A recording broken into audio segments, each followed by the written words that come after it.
మీ business ఏదైనా మీ ఊర్లో promotion చేయాలంటే అది సుమన్ టీవీతోనే సాధ్యం. ఇప్పుడే సంప్రదించండి. రాబోయే కాలంలో ములుగును అన్ని రంగాలలో ఇప్పటికీ ఒక ఐటీ కంపెనీ వచ్చింది, ఇంకా 2 కంపెనీలు రావడానికి సిద్ధంగా ఉన్నారు. కాకపోతే వాళ్ళకి బిల్లింగ్ తక్షణం ఇద్దామంటే ఆ స్థాయిలో మన దగ్గర బిల్లింగ్స్ లేవు. కాబట్టి కలెక్టర్ గారు ఒక 4 కోట్లతోటి ఐటీ కోసమే ఒక స్పెషల్ గా బిల్లింగ్ కూడా ఎస్టిమేషన్ వేయించి ఇవ్వడం జరిగింది. అది కూడా మా పంచాయతీరాజ్ శాఖ ద్వారా ఇచ్చి మరొక 2 ఐటీ కంపెనీలు తీసుకొచ్చి ఐటీ వాళ్ళకి ఇక్కడ మరి టాస్క్ ద్వారా మన ములుగు మా ఎమ్మెల్యే క్యాంప్ ఆఫీస్ దగ్గరనే ట్రైనింగ్ ఇస్తున్నాం గత 6 నెలలుగా.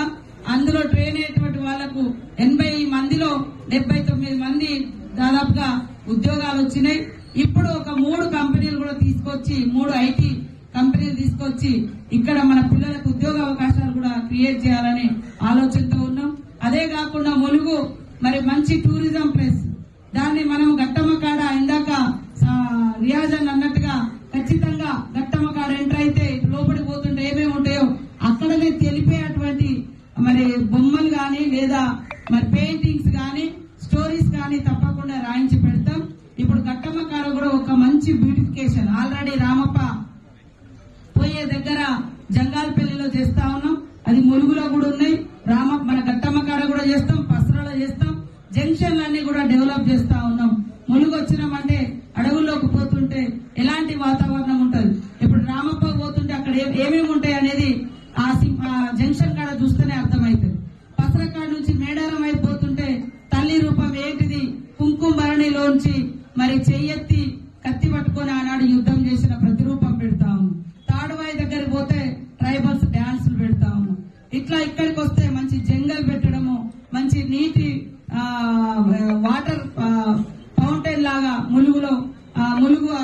ములుగును ప్రేమిస్తున్నాం అనేటువంటి సింబల్స్ ఇలాంటి అన్ని కూడా ఆల్రెడీ వర్కులు స్టార్ట్ అవుతుంది. కొంత టైం పడుతుంది కానీ ఖచ్చితంగా ములుగును ఉన్నతీకరిస్తాం, అభివృద్ధి చేస్తాం.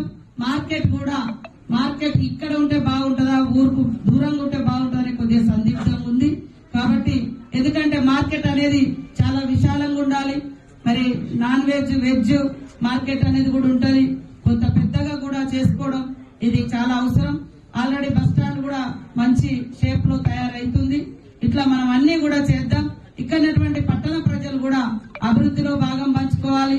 అప్పుడప్పుడు ఇలాంటి మంచి కార్యక్రమాల్లో కూడా స్వచ్ఛంద సేవా కార్యక్రమాలు ఆర్థికంగా గాని శారీరకంగా గాని శ్రమదానం ద్వారా గాని ఒక పుస్తకము ఏదో ఒక టేబుల్ అలాంటిది కూడా ఏర్పాటు చేయడంలో సహకరిస్తే చాలా బాగుంటుందని కోరుకుంటూ